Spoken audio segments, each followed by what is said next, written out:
TC105X nampak racing. Macam ni. Ha. Macam biasa lah.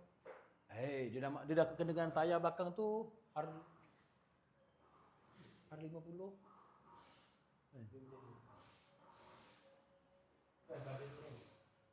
Tengok. Ni. Ni, mana ni? Semua kalau 17. Nanti korang sampai aku beritahu. Cik kita. Nak merah. Boleh Ini ke? masuk ni super garang. Ya ke bos? Saya ada gambar dia. Sekarang tak garang? Abang daripada Seremban, UMB Garage. Dia pakai macam ni juga Dia pakai macam ni. Warna ni juga dia pakai? Warna ni kan pakai. Memang garang betul. Cantik tak? Macam ni. Wah, mesti lawa. AZ tayar mesti lawa punya. Dia pilih memang perform punya sport rim ya bos. Habis Morgan MF10 tak ada. Ni okey ke Okey tak. Saya tak ada. Boleh lah buat ada. Tak. Tapi nak basuh rimnya malas.